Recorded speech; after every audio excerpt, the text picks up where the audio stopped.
যারা ছাত্র প্রতিনিধি আছে তারা তো মনে করেন এখন কোটি কোটি টাকার মালিক। অনেকে আহত যোদ্ধা, আমাদের কোচ আহত, লিগেল আহত যোদ্ধাদের কেউ খবর নেই বলতে গেলে। 2024 সালের জুলাই গণ অভ্যুত্থান আন্দোলনে অংশ নিয়েছিলেন অগণিত ছাত্রছাত্রী, পাশে থেকে ছিলেন শ্রমিক, কৃষক, চাকরিজীবী সহ সর্বস্তরের মানুষ।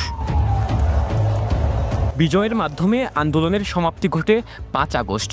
এরপর থেকে জুলাই আন্দোলনে সম্মুখ সারির যোদ্ধা পরিচয়ে অনেকের বিরুদ্ধে চাঁদাবাজি, মামলা, বাণিজ্য সহ নানান অভিযোগের গল্পের আড়ালে থেকে যায় বুলেটের ক্ষত নিয়ে বেঁচে থাকা কিছু মানুষের নিঃশব্দ যন্ত্রণা। জুলাইয়ের আগুনে যারা ঝাঁপিয়ে পড়েছিল, আজ তারা লড়ছে অন্য এক যুদ্ধ, অসুস্থ শরীর, অভাব আর ভুলে যাওয়ার প্রতিশ্রুতির সঙ্গে।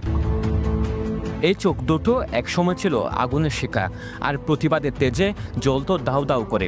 অন্যায়ের সামনে মাথা নোয়াতো না, কিন্তু আজ সেই চোখে বুলেটের ক্ষত। যে হাত একদিন পতাকা তুলেছিল আকাশে, সে হাত আজ কাঁপে ব্যথায়। কিন্তু কে শুনবে তাদের আর্তনাদ?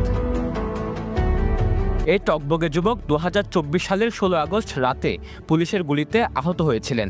তবুও কোনো আক্ষেপ ছিল না মনে, কারণ আন্দোলনে নামার আগে ভেবে নিয়েছিলেন দেশের জন্য প্রাণ দিতে হলেও রাজি ছিলেন তিনি। গুলির মাধ্যমে আমরা আহত হয়েছিলাম। ছোটন নামে এখানকার ট্রাকফারার, উনি আমাকে নিয়ে গিয়ে এখানে পল্লী চিকিৎসক একজন, ওই পল্লী চিকিৎসক থেকে আমার থেকে কতগুলো রাবার বুলেট বাইর করে। এখন পরবর্তী থেকে উনি কি আর ওনার বেঁকে আলো হয়তো আমার এখানে একটা থেকে গেছিলো। আমার ওইটা একটা ওই লেবুর কাটা আছে না, ওগুলা নিয়ে আমার এখান থেকে একটা বের করছিল, ওটা গেছে, এখন এটা থেকে গেছে দুর্ভাগ্যবশতে। আহত হওয়ার পর শুরু হয় আরও কঠিন এক লড়াই। নিজেকে বাঁচাতে চিকিৎসা চালালেও ঠোঁটের নিচে রয়ে গেছে একটি বুলেট, যা আজও বয়ে বেড়ান শরীরের ভেতরে। এর প্রভাবে শরীরে দেখা দিয়েছে নানা জটিলতা, ফলে পরীক্ষাতেও অংশ নিতে পারেননি রিদওয়ান। এখন আমি এর পরবর্তীতে এটা থেকে যাওয়ার কারণে, আমার হয়তো ইনফেকশনের কারণে আমার একটা রোগ ধরা পড়ছে হাতে, যার অবস্থা এখনও খারাপ। আমার হাত শুকিয়ে যাচ্ছে, মাংস শুকিয়ে যাচ্ছে, আর হাতের একদম কয়েকটা ড্যামেজ হয়ে গেছে, যার কারণে আমি এখনও চিকিৎসাধীন অবস্থায় আছি। অনেকগুলো ট্রিটমেন্ট করাইছি, এখনও কোনো ভালো ট্রিটমেন্ট পাই নাই।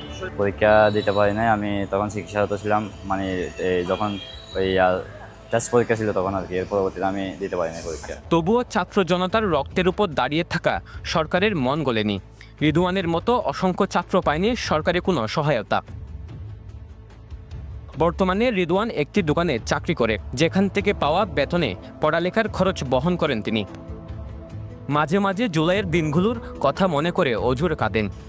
সম্মুখ সারি যোদ্ধা অনেক নেতা, এই নেতা সেই নেতা অনেকে হয়ে গেছে। আসলে অনেকে আহত যোদ্ধা, আমাদের কোচ আহত, লিগেল আহত যোদ্ধাদের কেউ খবর নেই বলতে গেলে।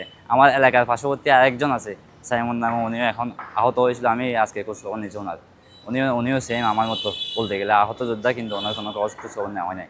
জুলাইয়ে হাত ভেঙে গিয়েছিল আফসারের। ছাত্রদের পাশে থেকে তিনি ছিলেন রাস্তায়, কিন্তু আজ চিকিৎসার খরচ জুটে না তার হাতে। আফসারের ক্ষোভ, জুলাইকে বিক্রি করে আজ অনেকে কোটি কোটি টাকার মালিক, কিন্তু যারা সত্যি লড়েছিলেন তাদের খোঁজ নেয় না কেউ।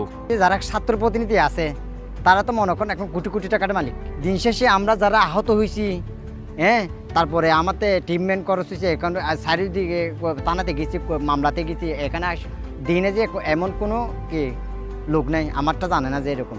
আর আমরা তো টাকার জন্য, আমরা দেশের স্বার্থে গেছিলাম যে তখন দেশের স্বার্থে যাওয়ার পরে আমাদের কি হয়েছে যে আমরা আহত হয়েছি, এতগুলো গিয়ার করার পরেও আমাদের এত হয়রানি।